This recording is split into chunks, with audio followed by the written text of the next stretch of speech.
the House January 6th committee is in fact seeking his cooperation. They're not doing a subpoena on old Sean just yet.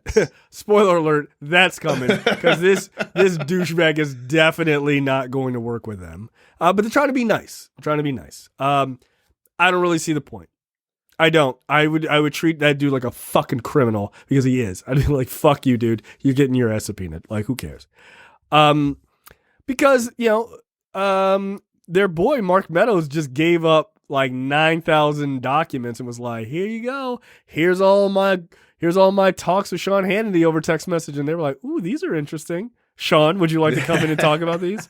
And of course he does. Oh, you not. Don't? So what? Fine. We'll selectively leak them for the American public. Yeah. And I like that fuck Sean him. Hannity. Yeah, fuck him. Right. And Sean Hannity's like, well, it's not fair. He went on his show and he was like, it's not fair that they leaked my private information. Does privacy not exist anymore? Adam Schiff, does it not exist? It's like, dude, it doesn't exist because your boy gave you up. Like, he gave you up. Like, we didn't steal it. Like, he said that none of that shit was privileged.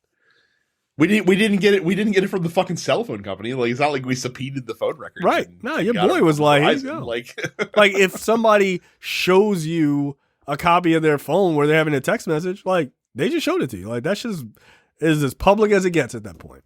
Yep. So yeah, he said, Sean Hannity had been messaging with Trump a number of times with Mark Meadows during January 6th. One of them, one of the texts was, quote, "We can't lose the entire White House counsel office. I do not see January 6th happening the way he is being told."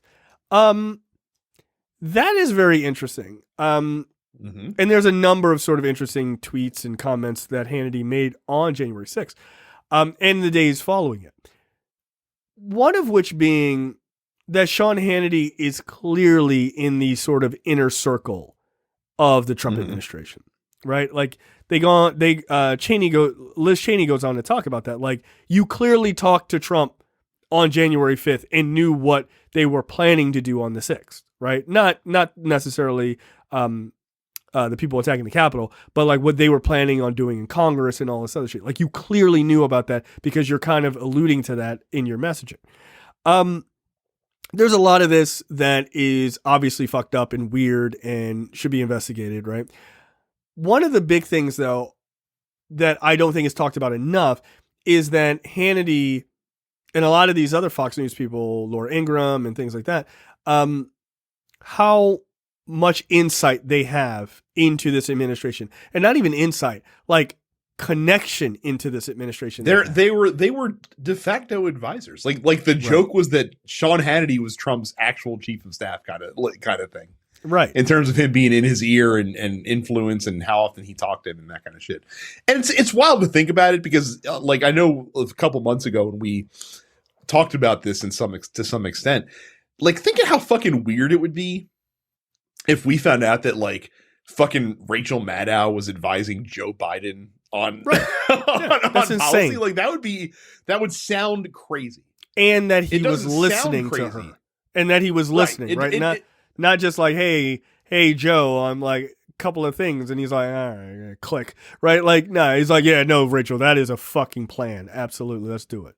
Like, that's weird. Well, and Hannity's obvious, like, reasoning for not cooperating is going to be related around, well, I'm a journalist, so I shouldn't be, I have freedom of speech, freedom of press protection to have to do this. Number one, you're not being charged with a crime. Number two, if you are a journalist, you obviously have some knowledge on this amazing thing that's going to be happening on January 6th. You have the scoop of the century, like, sitting in your lap, and you don't report it? Like, that seems not right if you're a journalist, Sean Hannity. Right. Not a journalist. Not a fucking journalist. By his own admission, by the way. In 2016, he says, I'm not a journalist, I'm a talk show host. Yeah, no, that's true. Like, that's something he said. Yeah. Well, he didn't go to journalism school. He didn't finish college, so nice try. Which, it's fine. But the other part is, like if Laura Ingraham and Sean Hannity and all of these other yahoos are de facto advisors for the Republican Party and for this Republican president, okay, then they don't need to be on the news. They don't need to be on the news. Well, you quit that job. I mean, you're being generous at calling what they do news, but okay, that's fair. That's fair. Infotainment. Like small info, huge tainment, right? But like they don't need to be on television because what they are doing is they are advising someone. They are telling, and they have intimate knowledge of this information. Then they're going on television pretending like they're finding out just like you and me. They're not. And not in a like, hey, like I've got a source inside. No, like you're literally talking to the source, the fucking president. Or you're telling him do X, Y, and Z, and then commenting on whether this is a good idea or a bad idea. To me, there should be some regulation like FCC regulations. Like you can't do that and be on television. Cool, you're fired. You're done. Like that's unacceptable. But for some reason, I mean, Fox News would have to have even a shred of journalistic integrity for that to happen, though. Yeah, and they don't. And look, I don't know how, as a conservative, you can be like, yeah, they should definitely have fired Chris Cuomo and still be cool with this. What's the difference?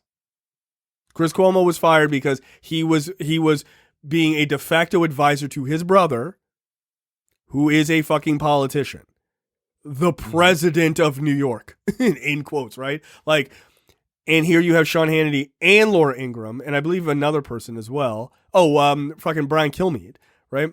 Mm-hmm. All three of those people having intimate knowledge of what's going on and having a line directly to the president or directly to the chief of staff of the fucking president.